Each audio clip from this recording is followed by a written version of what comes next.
Today, we're going to talk about diversity, what could be holding your organization back, and what HR needs to know today in order to drive DE&I success starting tomorrow.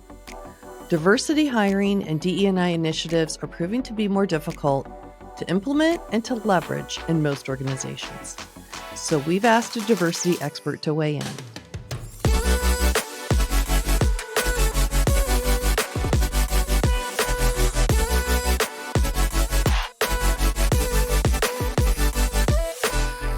Today's guest is Mike Watson, the Global Head of Customer Evangelism at Eightfold, the industry's first AI talent intelligence platform that transforms how you hire, retain, and grow your diverse talent workforce.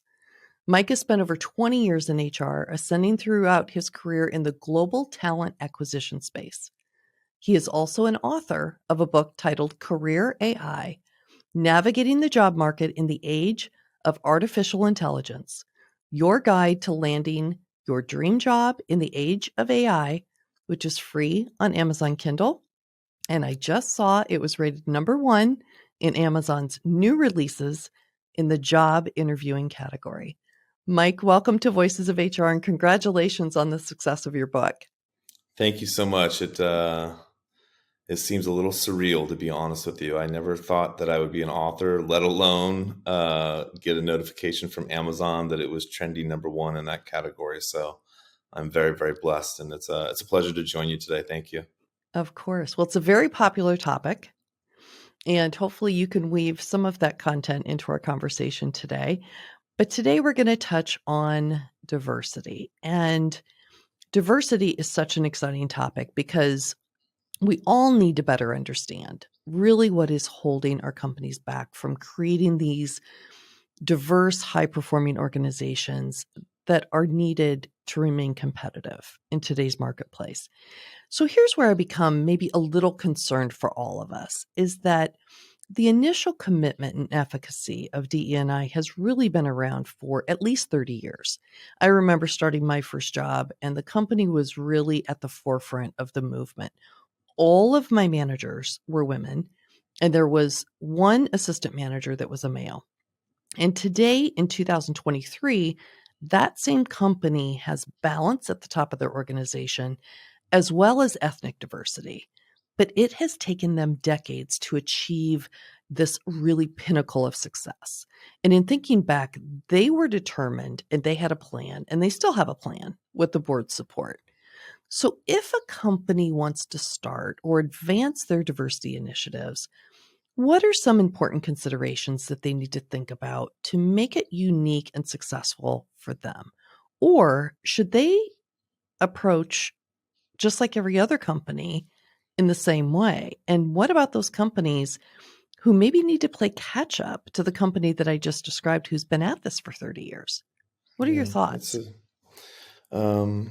It's a great topic, right? And it's a tough one. I'd be lying to you if I sat here and told you that it's going to be an easy journey, because it's not, right? And to your point, it took them almost 30 years for that company you're talking about to get there. So I think it starts at the top. And what I mean by this is where I've been successful in moving the diversity needle.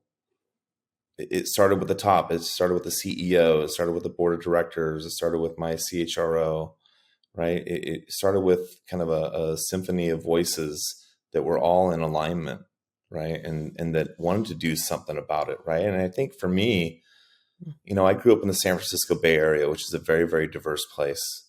I had best friends of every color, ethnicity, genders, you name it. Right. I had them all. And I think what else helped me embrace this even more was I'm a former athlete.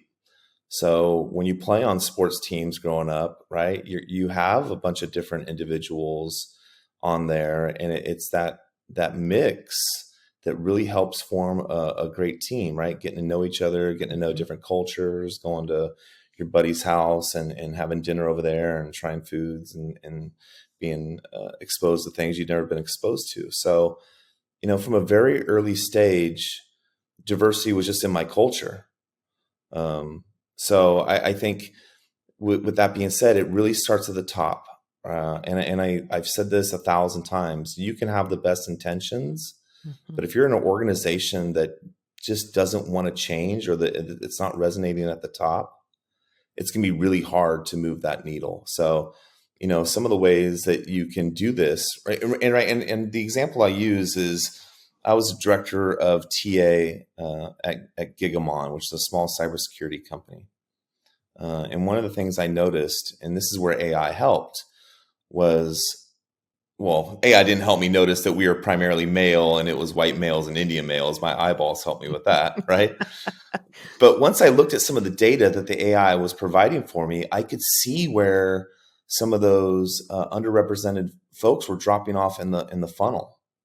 So one of the first things I did was, and this wasn't coming from the top down at the time, right? What I did was I took the data and I went to my HR business partners and I went to my CHRO and I said, hey, look, these are some of the trends we're seeing, right? I'd love to try and do something about this. I'd love to try to move the needle on DE. And they said, Mike, go for it. So, having that and then working with them on the change management and the messages, having the CEO send out a note, having the CHRO send out a note, starting ERGs, employee resource councils, and groups, really helps kind of solidify that the business is serious about it, Mhm. and they really want to change and move the needle. So So that's where I would start. to kind of pull that thread a little bit, so there's companies today that talk outwardly about the importance of diversity and inclusion. Yet what I found in my research is that most were still what I would call in that aspirational phase. They Hmm. they really started by hiring women and people of color, not anticipating the enormous conflict that would ensue within their organizations. There's extra tension and competition that ensues. Why hasn't DE&I received the same change management efforts that maybe smaller, less impactful programs would have? And why hasn't diversity really uh, received the serious attention that it deserves? Is it due to lack of data? I think it's a little bit of that, and I think, unfortunately, we live in a time where hitting your numbers and reporting to Wall Street, if you're publicly available, kind of drives a lot of this, right? So you can have great ideas and, hey, we want to move the needle here, but like a lot of things, it falls by the wayside, right? Mhm. So when you mention that, right, I think of companies like Google, Facebook, some of the ones that are located out here next to me, right? And I started asking myself, like, is it just a coincidence that there's some of the most incredibly diverse workforces out there, and they have some of the best company cultures, and they have some of the best results as an organization, whether it's reporting to Wall Street, whether it's their DE&I reports, right? So it can't be a coincidence, Mhm. right? I think so. So when I look at it at that level, I say, okay, I remember Tony Robbins in reading one of his book. He was like, "Hey, if you really want to make meaningful change, study the people that are doing it, right, and Mm. emulate them." So, right, one of the things that I started doing was I started looking at how Google and Amazon and Facebook were approaching diversity, right, and I would read a lot. I would read white papers. I'd read books, and I would try to incorporate that into our business and how we were trying to move the needle there, right? But I Mhm. think when you have so many uh, priorities, right, and sometimes when you have too many priorities, right, nothing gets done, and nothing ends up well, right? So I think the first thing you can do is don't spread yourself too thin, really make it a priority. And then the part that I think goes with the change management is you have to tie it into, how is it good for the business, right? Mm. And there's report after report that shows that the more diverse your workforce is, the better your company's going to do, Yes. the better your return on investment to investors will be, right? We can, time and time again, we see this, right? By having a diverse workforce, you're understanding all the voices out there in the marketplace. So I'm not just creating products that white men and Indian men will enjoy or use, right? I'm creating products that everyone across the spectrum can understand and use. And not just that, but I'm learning as well, right? I'm learning from their perspectives. I'm learning from their education, or, I call it the school of hard knocks, right? Mhm. And I think about this all the time. One of the things that I think holds us back, right? Companies talk about all the time, oh, diversity, diversity, we care about it. We really want to do something.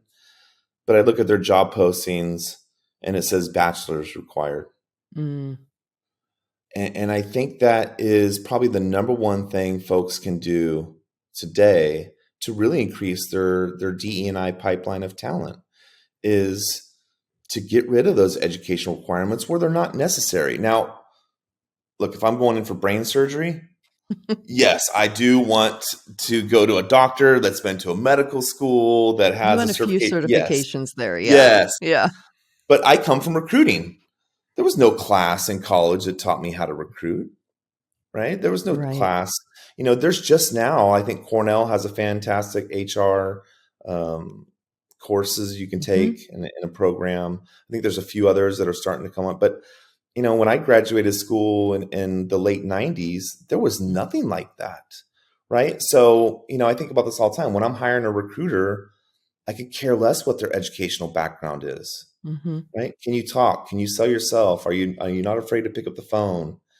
There's so many skills that going into being a great recruiter or a great HR business partner that I just don't think that we should be constrained by these educational, right? And I think about, I think about my parents. My father was a dropout at 16 and joined the Navy. Mhm. And my mom left Eastern Kentucky at 18 to get away from the coal mines and join the Air Force and then join the Marines, right? So these are two folks that aren't formally educated, but yet retired very well off, Mhm. right? Because they have the drive, they have, right, the real life experiences. And I think I'm fortunate because I had that type of upbringing from those types of parents, Mhm.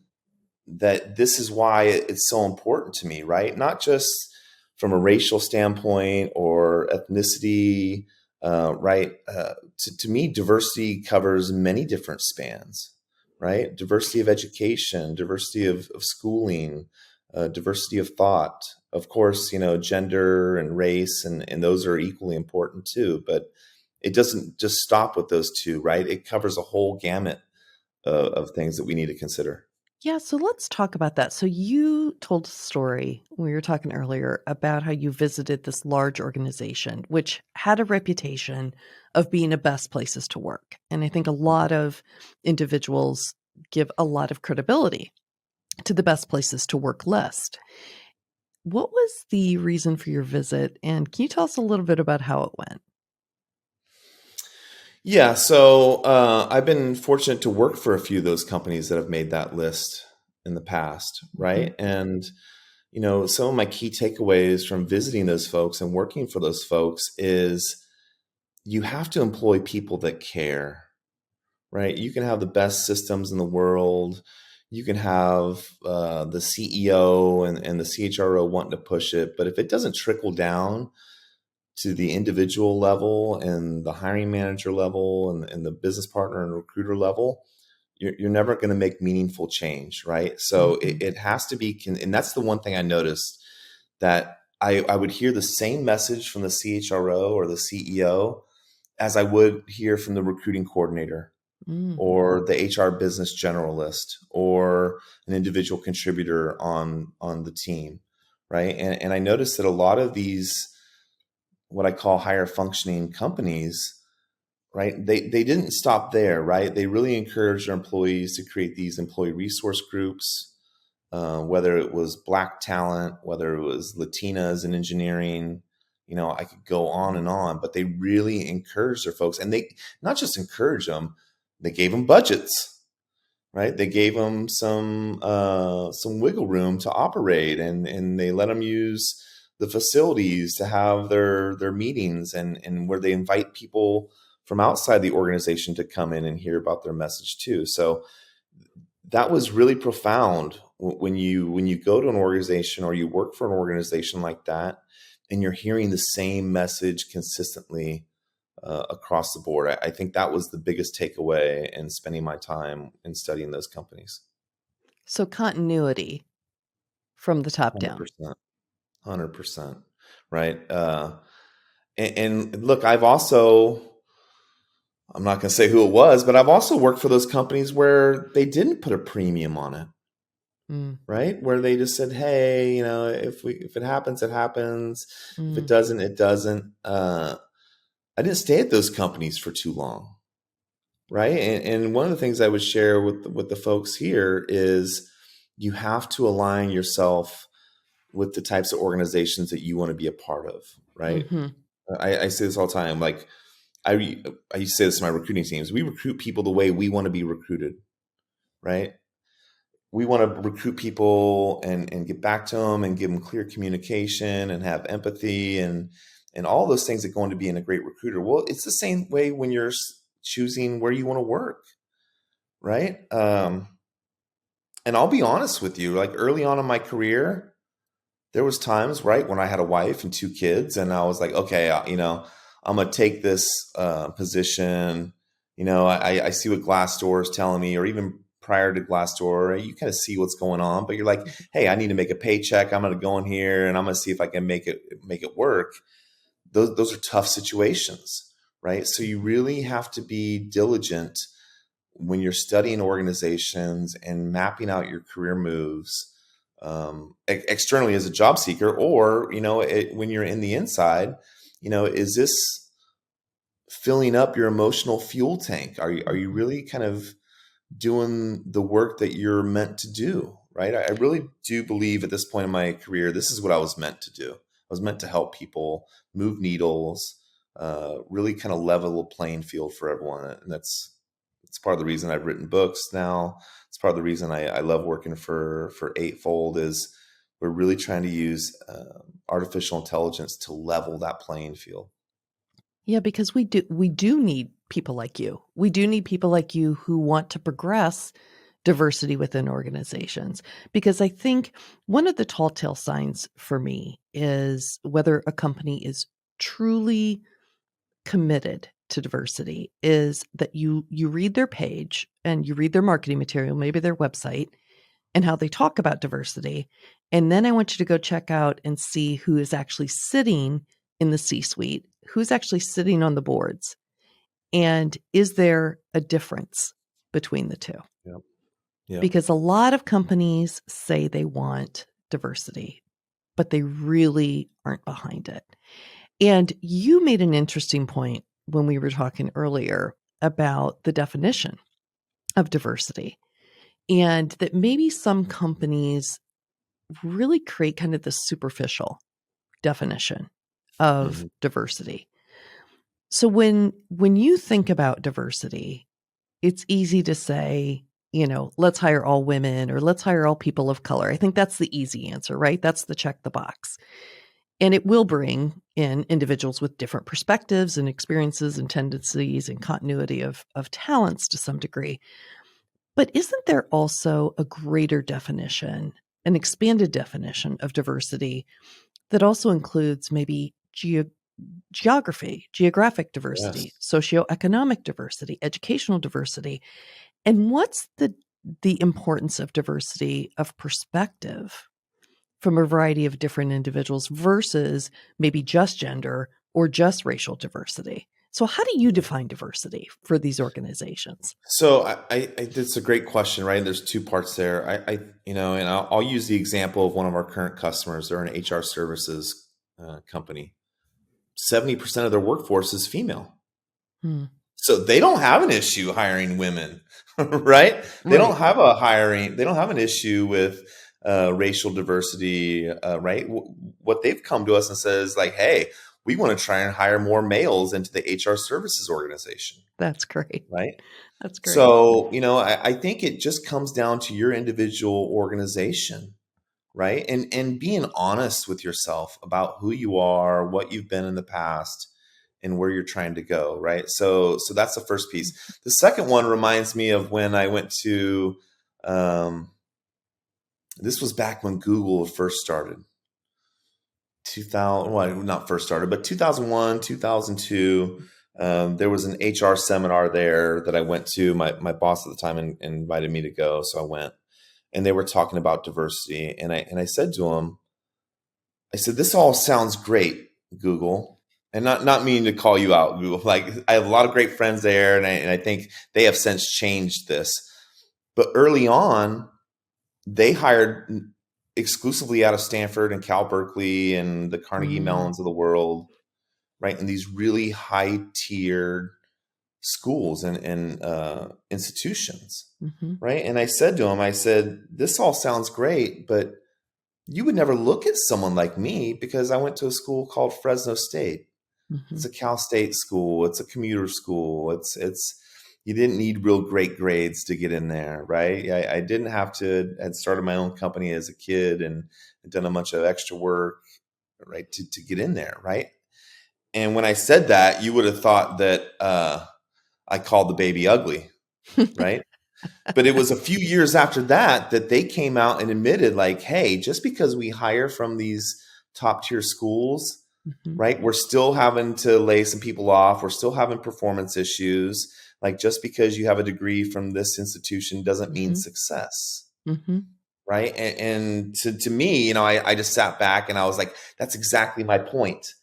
There's great people out there everywhere, whether they went to school, they didn't go to school. I think about the single mom that's been working for a company doing their books for 20 years, mm-hmm. right? And maybe she never had the opportunity to go back and get a formal education.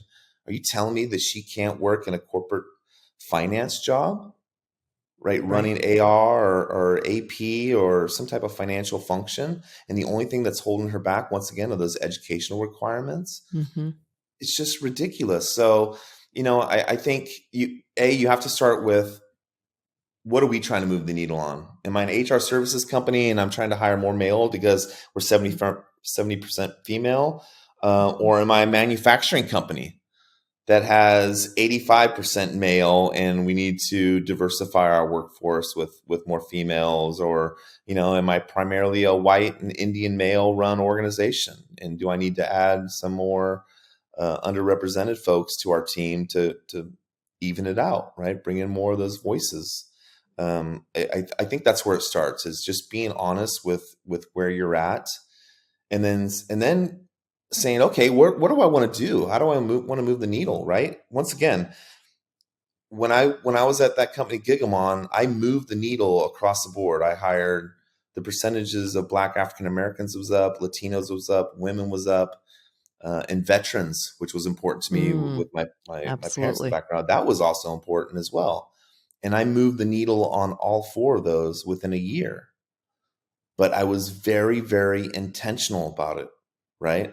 I said, okay, this is what we're going to try and do. The first 20 people we reach out to are going to be females or people of color or veterans returning from service or transitioning out of the armed services.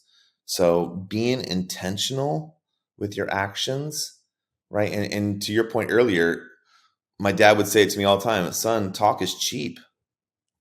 You can Exactly. talk and you can say great things and you can say, hey, we want to do this and we want to do that, but are you actually doing it at the end of the day? Are you a man of your word, son? He'd say that to me all the Mm-hmm, time. mm-hmm. So that those are the lessons that I've taken into this journey, and they seem to be working well, right? Being intentional with your actions. So let's keep talking about solutions, because you've been kind of the boots on the ground, pardon the analogy, there, to the armed services, which we both have an affinity for, um, but helping companies solve for diversity over the past 20 years. And some of our listeners are the only HR person, probably mostly female, in a, let's say, 50 to 200 person company run by all men. Or they are the CHRO sitting at the executive table of a 5,000 or 20,000 person company, and they're the only woman at the table. So let's start from the initial conversation. What do you think today is the most compelling reason our HR pros should use in advocating for DE&I buy-in at the senior executive level? Is there one thing that's really propelling the C-suite to say, okay, we really need to continue to advance diversity in our organizations? Yeah, that's a great question. I think the number one thing that I would advise all of our friends on this call to do is use data to point out how your revenues will increase, your market share will increase, right? Make it, I know this sounds crude and I apologize for this, but make it about the bottom line, Hmm. right? Go to the C-suite and say, hey, I got a great idea on how we're going to increase revenue this year and how we're going to increase market share. Oh, great. What is it? We're going to Sure. increase our diversity hiring. That's how we're going to do it. Mm-hmm. Right. Well, what do you mean? Let me share with you these stats. Let me share with you this information, right? And do your research prior to that. Like go in there and use case studies. Hey, let me tell you about this company. They're in a similar market as us. They're similar size to us, right? This was where they were. This is what they did. These were the results they saw. There's plenty of that information out there, right? Mm-hmm. You got to do a little legwork, right? Go to Google, go to Bing, go to these search engines, find that information, create a compelling presentation to take to that C-suite and make it all about, hey, I can, not just that, but I can move them bottom line and I can also make it a great place to work, right? I can, now the formal great places to work, I've worked for a few of those companies and you have to pay money, you have to take the surveys, you have to do all that, right? So Mm-hmm. I've also worked for some great places to work that weren't recognized by organizations like that as well. So Absolutely. I don't want folks on this call to think that, oh, unless I'm recognized by that organization, am I really working at a great place? Yes, you can still make it great, right? Make it great for Mm-hmm. yourself, make it great for all your fellow coworkers. But that's it. That's where I'd start. I start with presenting information up to that level about how we can increase profitability, increase market share, decrease on our attrition, right? Increase our hiring velocity, right? How do we get people in the door faster? Yes, right. Hey, we can drop education requirements. We just did this at Eightfold a year and a half ago. Our CEO, Ashutosh Garg, came out and says, we're not requiring educational requirements Mm. as kind of a gateway to get a job here. Do Mm-hmm. you have the skills we're looking for? If you're what I call like that savant, engineer that never went to school but knows how to do it, Right. we got a spot for you here, right? If you're that Absolutely. single parent that was busy raising children and holding down a job and didn't have the time or maybe the resources to go to school, but you have the skills, great, come work for us, right? And that seems to really resonate with the C-suite. Yeah, I actually have a friend of ours who couldn't attend college because his parents couldn't afford it. But yet he knew he wanted to be a programmer. Mm-hmm. And so he went out and he bought books and he went to different universities, looked up what books they used for their classes, That's right. studied those books, actually practiced on his own computer, and thank goodness his organization did hire him without a degree, and now he's incredibly successful. So, It's case in brilliant. point to you. Yeah. So now let's fast forward. So let's say you have buy-in now, Okay. but without, so you have the buy-in. You're hiring in diverse candidates, maybe without a degree, women, different ethnicities from different geographical locations, but without resetting the cultural expectations for how you engage. For example, baseline respect, inclusiveness. What I found in my research is that 100% of the high performing women and people of color, especially, and some men, will end up the recipient of targeting, bullying, and abuse at the hands of higher level individuals who don't buy in to the Mm-hmm. notion of diversity. So, who are really protecting their position. What can companies put in place within HR as they're thinking about diversity initiatives and really advancing them forward to protect the very people they're hiring for diversity? Yeah. There's a few things there. I think we owe it. And when I say we, I'm talking about HR folks. I think we owe it to our employee bases to provide them with education and training. To me, that's where it starts. So whether it's continuing education, whether it's bringing in guest speakers, but continuing to educate our workforces Mhm. on the importance on it. That's on us as HR professionals, It right? That is. is squarely in our roles and responsibilities, right? Mhm. So now, once you're doing that, look, you'll still find people that push back and maybe not want to take part in it, or they'll put up the lip service. Like I said, talk is cheap. They'll put up the Mhm. talk, but at the end of the day, you're not seeing results. Some companies, and you're seeing this at the C-suite now, where they're tying C-suite compensation and bonuses to Mhm. diversity hiring, I've right? seen And I that. and I think Yes. if you trickle that down to the hiring manager, saying, "Hey, Mr. and Mrs. Hiring Manager, we're trying to move the needle here. Mhm. 25% of your MBOs at the end of the year for your bonus are going to be based on, do we move the needle here?" Mhm. Right? And once again, right, it's like, what are we doing to level that playing field, right? And not just that, but what data can we bring those hiring managers to help enlighten the situation, show them where folks are dropping off. That was one of the biggest things that Eightfold helped me with, Mhm. is I had data where I could show, like, hey, phone interviews, great, we're passing them on at this rate, but where we were dropping off in some groups was the formal in-person interview. So, Mm. right, I went back and says, hey, let's bring in some guest speakers on um, being culturally sensitive during our interviews, Mhm. and let's formalize what our interview questions will be, right? So they're not all over the place. So you Yep. ask a different set of questions than I ask, and Billy Bob is asking a different set of questions, and Sally Sue asks a different set of questions, and there's no consistency across the board. Like, let's make our processes consistent. Let's make our questions that we ask consistent, right? Let's the feedback we're looking for, let's make that consistent.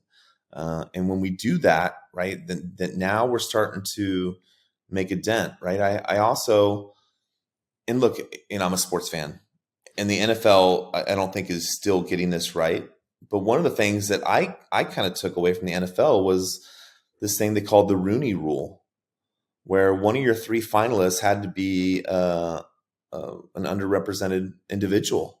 Mm. And once again, that's for my HR services company, maybe that's a male. For my company where it's all white male, maybe it's a person of color, Mhm. where it's all straight people, maybe it's someone from the LGBT community. Like, whatever it is that you're trying to define and move the needle on, let's make sure that that final slate of candidates, that we have some choices in there for us, right? And the way I did this was I front loaded the front of the funnel, right? By using AI, right? I could look at my past talent pools, and I could say, hey, show me all the African American candidates that have applied in the past. Mm. Oh, here's 8,000, 9,000, whatever it was. Okay, great. I'm going to reach out to the top 40 on there as a start before I have any applicants, before anyone Mhm. ever applies, before this thing is even posted on the internet. I know this is a group where I'm trying to move the needle in this direction. I'm going to front load the front of that funnel with those folks, with highly skilled folks from those categories. And that's how we were able to move that needle, right? Is front loading it with the folks that we were targeting. And AI helped me see that, right? They helped me figure out who those folks were in my talent pool. So it was a much easier conversation for me to reach out to someone who's applied or been referred in the past than um, just some random person off the street that doesn't know who you are, what you're about, what your mission's about. Right? I found that to be a lot easier. So going back to the original talent pool of diverse candidates is a really good start, and AI can help you figure that out. For sure, right? I kind of coined the term, those are warm passive leads, Mm. right? And I don't know where we got this with hiring managers, but I'm sure there's lots of recruiters that are listening to this right now, and they've heard this. Oh, I don't want to look at anyone that's applied. I only want to look at people that are currently in a role and working and are not looking for a job. Why? Hmm.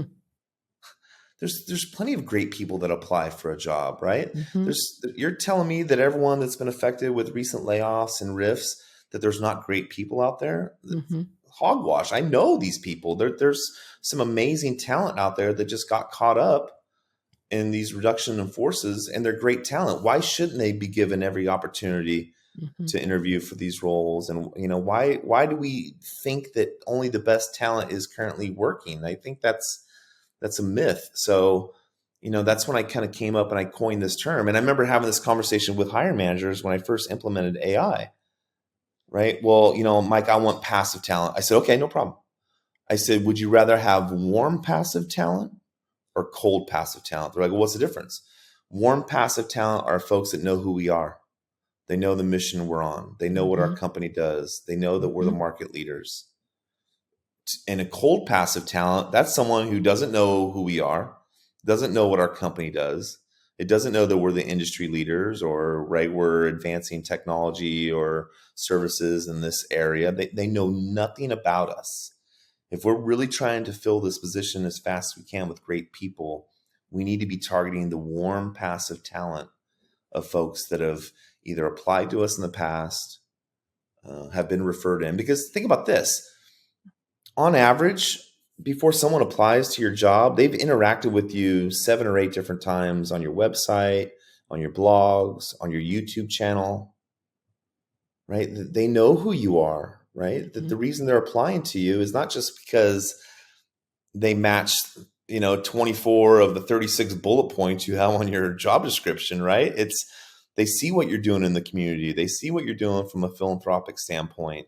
They see people being advanced in the organization. They want to be a part of that. So I think that was one of the keys as well, is kind of defining passive talent. And once I kind of laid it out in those terms, they said, oh, yeah, I definitely want warm passive talent. Okay, great.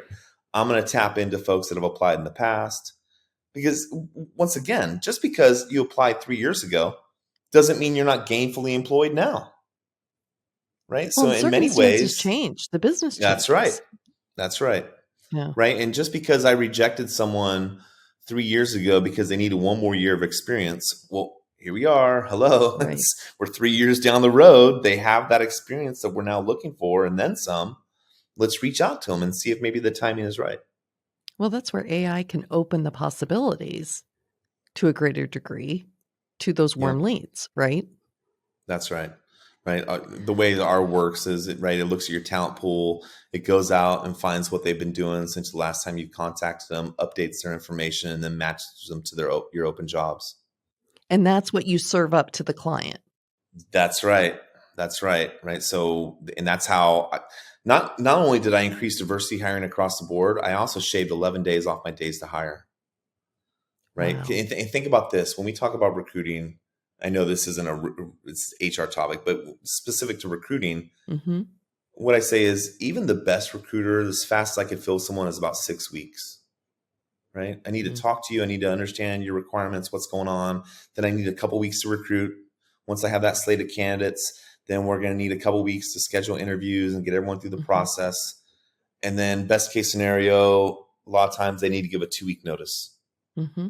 So that gets me to 6 weeks, right? And so I said, okay, I can't change the 2-week notice policy. I don't want to change that. I get very, very nervous when someone's like, oh, I don't need to give 2 weeks notice. I can quit tomorrow and join you on Monday. I'm like, whoa, hold on. Red flags, right?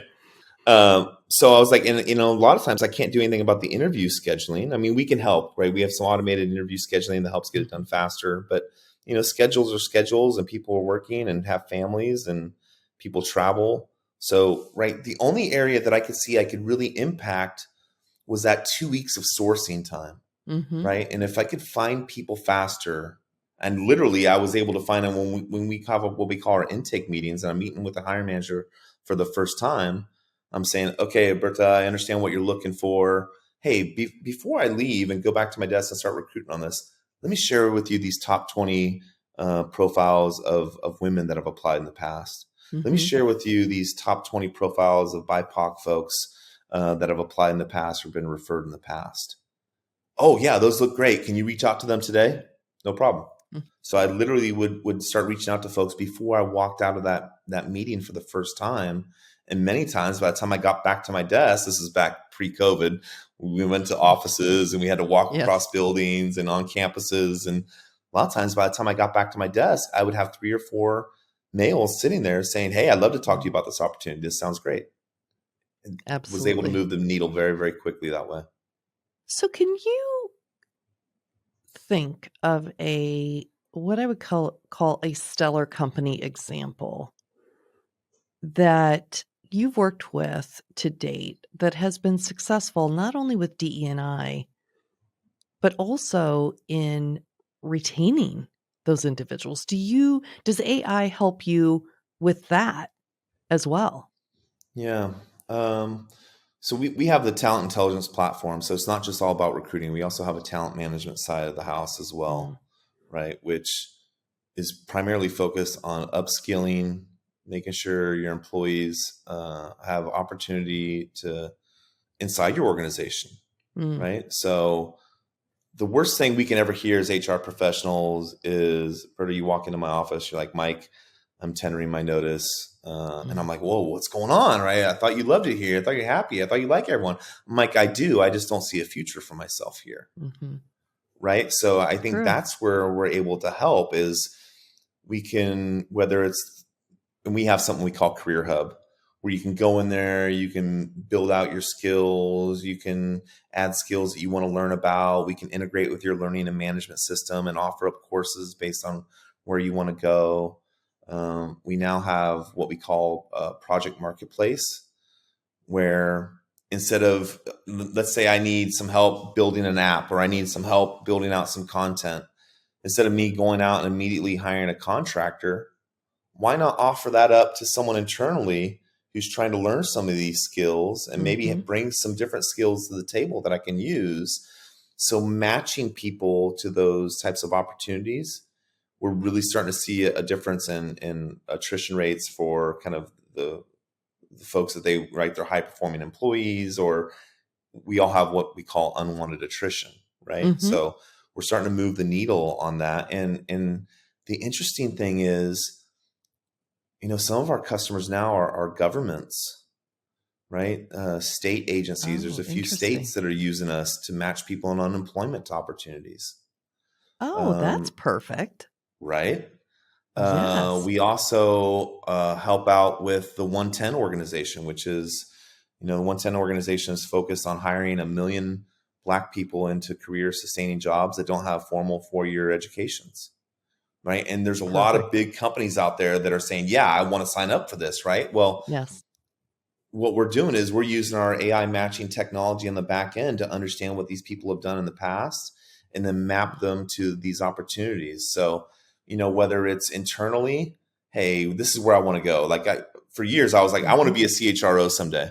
Yeah. But to be honest with you, I didn't see a lot of CHROs being promoted from the talent acquisition side of the house. Mm. Most of the CHROs that I And you could see saw, that with your AI information. we can see that through our AI, but I also, this was prior to AI. I would just see this from who I would see get promoted to that position, or when I'm Anecdotal using LinkedIn, experience. yeah, looking at Yeah. my CHRO and oh, Mhm. they were HR business partner, senior director, this, that, right.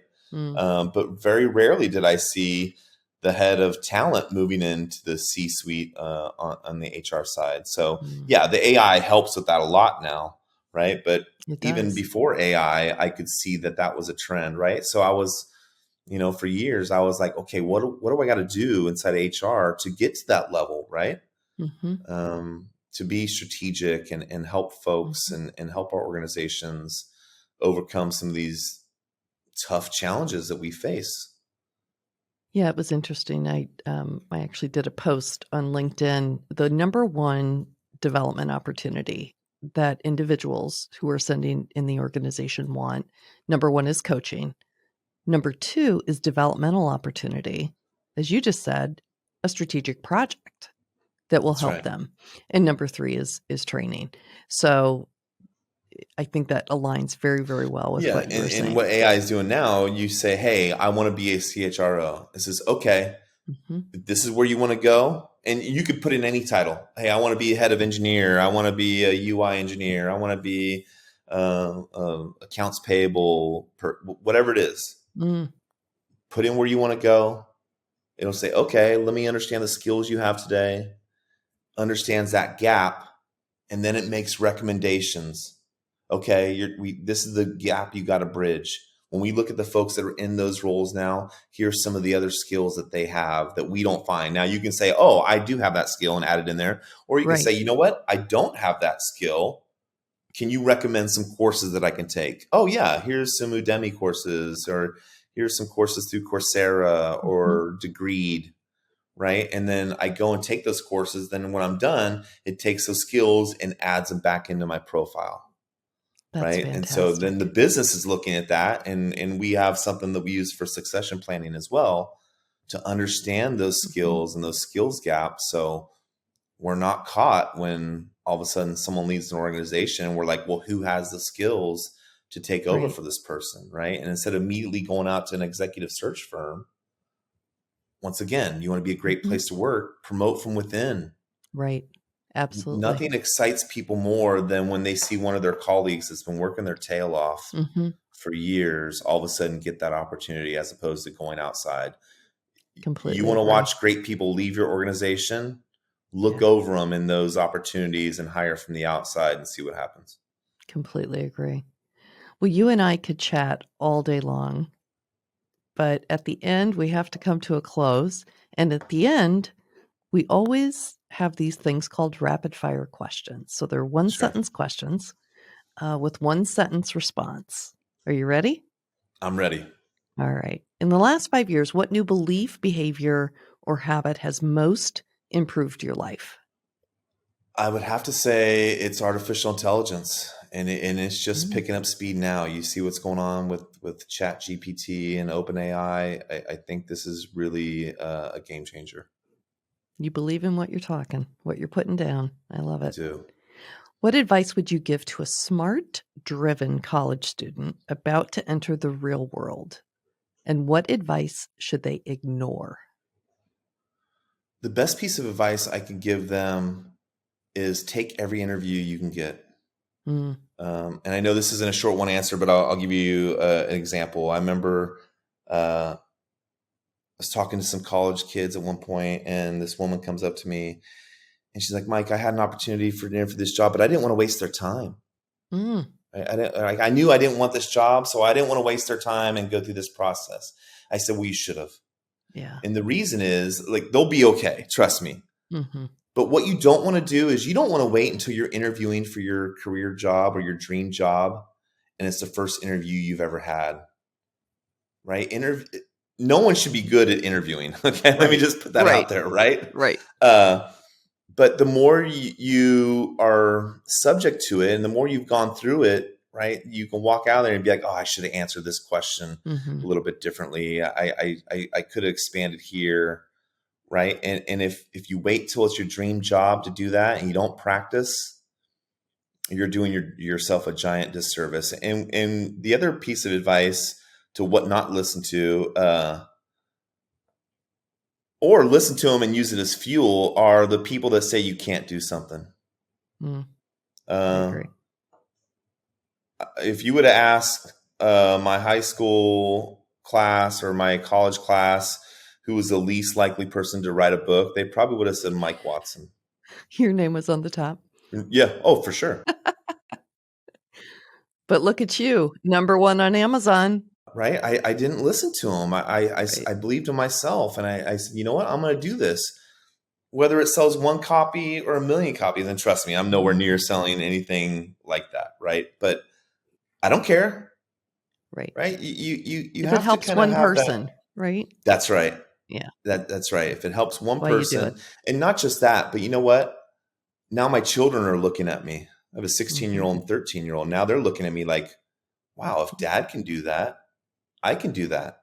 Right. So in many ways, it was motivation for my children to know that there's nothing that they can't do in this world. Yeah, challenge is always an opportunity if you look at it the right way. That's right. Always. What company do you study as a best practices in HR company and culture? That's a great question.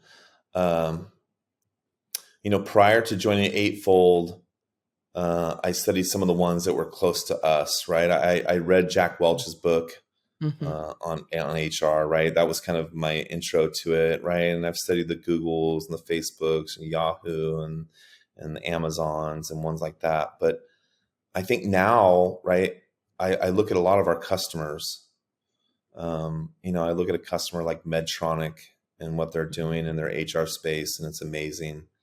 I look at someone like Capital One, who just run an amazing HR department, right? And I could go down the list. I've just been really, really impressed with some of these customers we have and their forward thinking and the way they approach HR. It's been amazing. I learn more from them than I think they learn from me, for sure. Who's your mentor or industry role model and why? I have a few. Ashley Goldsmith, the CHRO of Workday. I've worked for her twice. I worked for her at a company called Polycom and again at Workday. She's been a huge, whether she knows this or not. So Ashley, if you get wind of this, you've been a tremendous help to me. I had another CHRO named Rich Jaquette when I was at Gigamon, who was a big influence on me. And then I'd say the last 3 years, it's been three people, right? Ashutosh Garg, who's our CEO, a gentleman named Varun Kachola, who's our CTO. Both of them, right, started at Facebook, Google, brilliant, brilliant people, AI experts. And then Kamal Ahluwalia, who's our president, who was my first boss here at Eightfold, right? They really believed in me and set me up on this course. I can't be thankful enough to those gentlemen. Why should CEOs and C-suite give HR the respect it so deserves? Well, I think, besides maybe real estate costs, it's your biggest liability from a cost perspective, right? Payroll is huge, right? Mm-hmm. They're the biggest asset in the organization. That's right. Mm-hmm. Right. And what will kill you faster is having someone leave your organization. That right really kind of is that secret sauce to making it work. Mm-hmm. Right. And keeping your best people. If your best people run out the door and go to your competition, you're in serious trouble. So I remember this is one of the things I read in the Jack Welch book early on was if the CEO doesn't have the CHRO as his or her kind of right-hand person, Mm-hmm. you might want to think twice about working for that organization because they're not putting a premium in the right place. Absolutely. Mike, where can people go to learn more about you? My LinkedIn profile is a great spot. You can look me up there. Michael Watson, work for Eightfold. That's about it. I don't have any personal websites. My books are on Amazon. You can search me up by my name there, Michael Watson, or look for the titles there. But yeah, I would say LinkedIn is probably the best way to get a hold of me. And if you're looking to chat and connect, feel free to reach out. Remind our listeners again of the name of the book. So I have two. I have Career AI, How to Navigate the Job Market in the Age of Artificial Intelligence. And the second one, I wrote them both kind of at the same time. The second one is the AI powered HR professional. So one is kind of geared towards that job seeker, and one is geared towards us and our friends here. It's like, if I'm an HR professional, how do I really embrace artificial intelligence to further my career? Because whether you realize it or not, it's here to stay. It's not going to take away your job. It's going to enhance your job, and learning how to do that and really harness the power of it, I think is going to get a lot of people promoted. Fantastic. Today, we've been joined by Mike Watson, Global Head of Customer Evangelism at Eightfold. Thanks again for joining me, Mike. It's been such a pleasure. Thank you so much. I really enjoyed my time. Thank you. I really hope you enjoyed this episode. Thanks so much for watching. We would love it if you shared your thoughts on any of the topics we discussed in the comments below. And if you got value from the video, it would mean the world to us if you hit the like button and subscribe to the HRMorning channel. Thank you so much for joining us, and we'll see you next time on Voices of HR.